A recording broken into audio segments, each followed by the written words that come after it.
तो चलिए स्टार्ट करते हैं अपना एसएससी कंबाइंड फेस 11 2023 की महासीरीज, जिसमें संपूर्ण भौतिक विज्ञान के अति महत्वपूर्ण क्वेश्चन जो बार बार हर एक एग्ज़ाम में पूछे जा रहे हैं, जिसमें टॉपिक आज हम बात करेंगे हमारा लाइट चल रहा है और प्रकाश। इसमें जितने भी बहुत महत्वपूर्ण क्वेश्चन हैं वो सारे के सारे मैं आपके बीच में लेकर आया हूँ। तो चलिए दोस्तों तेज़ी से अपना स्टार्ट करते हैं। पहला क्वेश्चन, किसी वस्तु का प्रतिबिंब रेटिना पर कितने समय तक बना रहता है? तो दोस्तों इसका सही आंसर हमारा क्या होता है, 1/16 सेकंड जो हमारा होता है, इतने सेकंड तक हमारा क्या होता है, लगभग हमारा जो रेटिना होता है इस पर हमारी इमेज बनी रहती है। तो इसका सही आंसर जो होगा क्वेश्चन नंबर 1 का सी ऑप्शन इज आपका करेक्ट हो जाएगा। नंबर 2, अवतल दर्पण द्वारा स्क्रीन या शीशे के सतह पर्दे पर बनने वाले चित्रण कहलाते हैं। तो दोस्तों इस पर कैसे होते हैं ध्यान रखिएगा।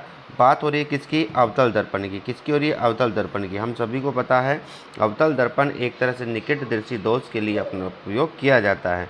साथ के साथ में और कहाँ इसका प्रयोग किया जाता है, जैसे अगर हम बात करेंगे जो आपके पास जो सैलून वाला होता है उसके पास जो मिरर होता है, या फिर आपके पास में डेंटल जो आपके दांतों को चेक करता है उसके पास कौन सा दर्पण होता है, अवतल दर्पण ही होता है। तो इससे सही पता लगता है हमें इसका सही आंसर हमारा क्या होगा, इससे हमारा वास्तविक बिल्कुल सही हो जाएगा। इसमें अवतल दर्पण द्वारा स्क्रीन या शीशे के सतह पर्दे पर बनने वाला प्रतिचित्र कहलाता है, तो वास्तविक कहलाता है। दोस्तों आगे बढ़ेंगे।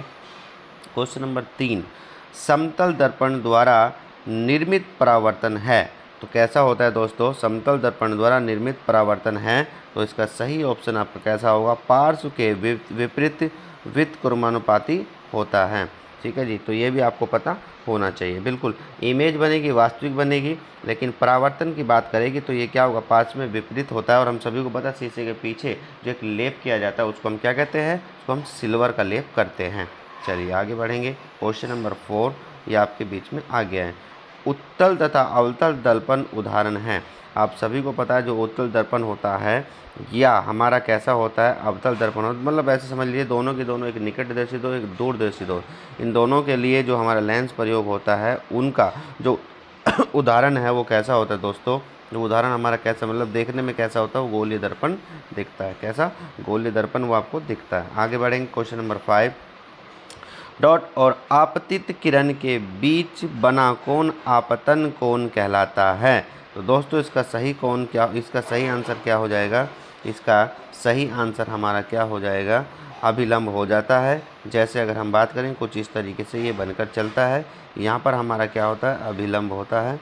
क्या होता है, अभिलंब यहाँ होता है। बिल्कुल ये भी आपको पता होना चाहिए, अभिलंब यहाँ होता है और यहाँ पर क्या होता है, आपतित ये होता है। इसके बीच बनने वाला कोण हमारा क्या होता है, आपतन कोण कहलाता है। ये भी आपको पता होना चाहिए। चलिए आगे। क्वेश्चन नंबर 6 आपके बीच में है।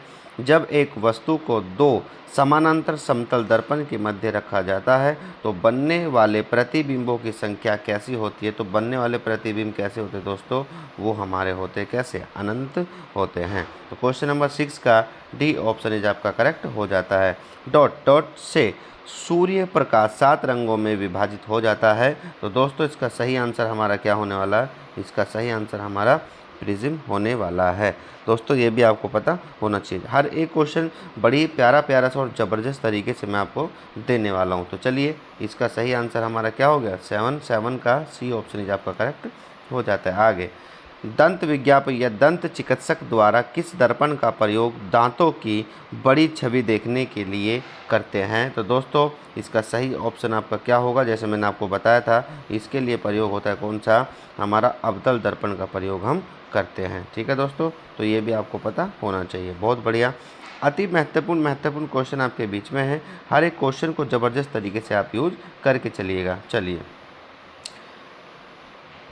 लगभग हमारा प्रकाश, अगर लाइट की बात करें तो लगभग चौथी हमारी क्लास चल रही है और हर एक क्वेश्चन छांट के ला रहा हूँ। यूपीएससी लेवल, एसआई लेवल, जितने भी आपके हैं, CGL level, CHSL level, SSC JEE, जितने भी क्वेश्चन बार बार रिपीट हो रहे वो सारे क्वेश्चन मेहनत करके आपके बीच में लेकर आ रहा हूँ बार बार, ताकि आपको उस इनके जितने भी क्वेश्चन हैं उनको ज़्यादा से ज़्यादा आपको यूजफुल मिलने वाला। परावर्तन के अनुसार आपतन कोण परावर्तन कोण से बड़ा होता है, आपतन कोण परावर्तन कोण से छोटा होता है, आपतन कोण परावर्तन कोण के सदैव बराबर होता है दोनों कोण सदैव असमान होते हैं। दोस्तों इसका सही ऑप्शन आपका क्या बनेगा, तो याद रखें इसका सही आंसर बनेगा हमारा आपतन परावर्तन के नियमानुसार क्या होता है, आपतन कोण परावर्तन कोण के सदैव बराबर होता है। तो इसका सही ऑप्शन आपका सी इज करेक्ट हो जाएगा। आगे बढ़ेंगे 10, सपाट चमकीली सतह जैसे दर्पण से परावर्तन कहलाता है।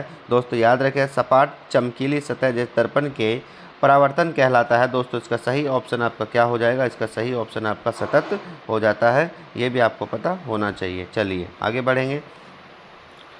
श्यामपट्ट या ब्लैक बोर्ड का रंग काला क्यों रखा जाता है या क्यों होता है? दोस्तों इसलिए होता है कि ये क्या करता है, हमारे सभी रंगों को अवशोषित कर लेता है। तो 11 का डी ऑप्शन इज आपका क्या होता है, करेक्ट हो जाता है। तभी ब्लैक बोर्ड या श्यामपट्ट पर लिखने वाला हर एक अक्षर आपको आसानी से सफाई से दिख जाता है। आगे बढ़ेंगे 12, जब प्रकाश किरण तीसरी किरणें अथवा संकीर्ण छिद्र या चीर से गर्म करती है तो प्रकाश के मुड़ने का कारण क्या होता है? दोस्तों याद रखिएगा जब भी कभी ऐसी घटना आ जाएगी कि आपके पास में कोई भी कि प्रकाश किरण किसी किनारे अथवा संकीर्ण छिद्र या चीर से गर्म करती है तो प्रकाश के किरणों का कारण क्या होता है? दोस्तों याद रखिएगा उनका कारण होता है क्या होता है, विवर्तन होता है। ये भी आपको पता होना चाहिए, क्या होता है, विवर्तन होता है। चलिए आगे, मरुस्थल अथवा रेगिस्तान में मृग मरीचिकाओं के निर्माण का क्या कारण है? दोस्तों यहाँ पर आपका क्या है, चाहे तो आपका मरुस्थल आ जाए, रेगिस्तान की मृग मरीचिकाएँ या हीरे का चमकना आ जाए, तो याद रखना सभी का एक ही आंसर होता है और वो होता है हमारा क्या, ध्यान रखना अपवर्तन तथा पूर्ण क्या होता है, अपवर्तन तथा पूर्ण आंतरिक परावर्तन। ठीक है जी, तो ये आपको पता होना चाहिए, ये भी आपको ध्यान अच्छे से रखिएगा। ठीक है, क्या होता है, पूर्ण आंतरिक परावर्तन के कारण ये सब होता है। आगे क्वेश्चन नंबर 14, प्रकाश की गति सर्वाधिक होती है। दोस्तों प्रकाश की गति सर्वाधिक किस में होती है? तो वो हमारी होती है दोस्तों, किस में होती है, वो हमारी होती है किस में, निर्वात में। ये भी आपको पता होना चाहिए, प्रकाश की गति किस में होती है, सर्वाधिक निर्वात में। अगर कहीं पूछता ध्वनि की गति सबसे ज़्यादा किस में होती है, तो वो हमारी ठोस में हो जाती है। आगे बढ़ेंगे क्वेश्चन नंबर 15, उत्तल दर्पण सामान्यतः प्रयोग होते हैं। उत्तल दर्पण सामान्यतः प्रयोग होते हैं। दोस्तों याद रखना उत्तल दर्पण बार बार मैं आपको समझा चुका हूं कि उत्तल दर्पण का जो प्रयोग किया जाता है वो कहां पर किया जाता है? दोस्तों वो हमारा कहां किया जाता है, वो हमारा वाहन के पीछे के भागों को देखने के लिए दर्पण में प्रयोग करते हैं। तो ये भी आपको पता होना चाहिए। ठीक है, तो इसका सही ऑप्शन इज आपका क्या हो जाएगा, आपका वाहन के, ये इसका सही ऑप्शन हमारा डी हो जाएगा, वाहन के पीछे इसका हम प्रयोग करके चलते हैं। ठीक है, आगे ऊपर से देखने पर पानी की टंकी का तल उभरा हुआ प्रतीत होता है क्योंकि उसका मेन रीजन क्या होता है? दोस्तों उसका मेन रीजन होता है हमारा क्या, तो दोस्तों उसका मेन रीजन होता है अपवर्तन के कारण। इसका सही ऑप्शन इज आपका करेक्ट हो जाता है। आगे बढ़ेंगे क्वेश्चन नंबर 17, लाल और हरे रंग को मिलाने पर कौन सा रंग बनता है? दोस्तों ध्यान रखें लाल और हरे रंग को अगर आपस में आप मिलाएंगे तो एक नया रंग आपके सामने बनकर आएगा और वो कौन सा है, वो हमारा पीला रंग होता है। चलिए दोस्तों आगे बढ़ेंगे क्वेश्चन नंबर 18 आपके बीच में है, जब नीला तथा हरा रंग मिश्रित किया जाता है तो कौन सा रंग बनता है? दोस्तों याद रखें जब आपका कौन सा होता है, जब आपका नीला हो या हरा हो, उन दोनों को मिश्रित करोगे तो आपका कौन सा रंग बनेगा? दोस्तों वो हमारा बनने वाला है कौन सा, तो याद रखना वो हमारा कैसा बनेगा, ये हमारा बनने वाला है कैसा, सियान या आसमानी कलर बनने वाला होता है। लाल और हरे को मिलाओगे तो पीला रंग बनेगा, नीला और हरे रंग को मिलाओगे तो आपका आसमानी रंग बनने वाला होता है। चलिए आगे क्वेश्चन नंबर 19 आपके बीच में है, प्रकाशीय तंतु निम्न में से किस सिद्धांत पर कार्य करता है? दोस्तों याद रखिएगा कैसा, प्रकाशीय तंतु किस पर कार्य करता है? दोस्तों बहुत ही बेहतरीन और ज़बरदस्त क्वेश्चन आपके बीच में है, प्रकाशीय तंतु किस पर काम करता है? तो ये आपका किस पर काम करेगा? दोस्तों ये हमारा काम करेगा किस पर, परावर्तन पर ये काम करके चलता है। आगे बढ़ेंगे क्वेश्चन नंबर 20, जब प्रकाश एक माध्यम से दूसरे में जाता है तो उसकी दिशा परिवर्तन की घटना क्या कहलाती है? दोस्तों जब क्या, फिर से समझिएगा, जब प्रकाश एक माध्यम से दूसरे माध्यम में जाता है तो उसकी दिशा परिवर्तन की घटना हमारी क्या कहलाती है? दोस्तों उसको हम कहते हैं क्या, अपवर्तन इसको हम कहते हैं। तो 20 का ए ऑप्शन इज आपका करेक्ट हो जाता है। आगे वो 21 और आज का वाहनों के साइड मिरर किस प्रकार का दर्पण लगाते हैं दोस्तों, ये आपके लिए होमवर्क है। सभी बच्चे इसका आंसर आप लोग कमेंट्स बॉक्स में डालने वाले हैं। मैं पहले भी आपको 2 वीडियो में दे चुका हूं होमवर्क, लेकिन अभी तक किसी बच्चे ने उसका रेस्पॉन्स नहीं दिया है। दोस्तों आप लोगों से सभी से मैं अनुरोध करता हूं और कहता हूं कि परिवार को ज़्यादा से ज़्यादा सपोर्ट करिए, ज़्यादा चैनल को शेयर करिए और जितने भी मैं आपके लिए 45 दिन की सीरीज़ आपको चला रखी है, इसमें महत्वपूर्ण जितने भी क्वेश्चन हो सकते हैं वो सारे बीच में आपके डालने वाला हूं। तो चलिए बच्चों, 21 का आपका होमवर्क है, इसको होमवर्क को कमेंट्स बॉक्स में आप ज़रूर बताइएगा। ठीक है बच्चों, मिलते हैं अगले क्लास में। बहुत जल्द तेज़ी के साथ में इस पर मैं अपना काम कर रहा हूँ। तो मिलते हैं, तब तक के लिए बाय बाय, टेक केयर।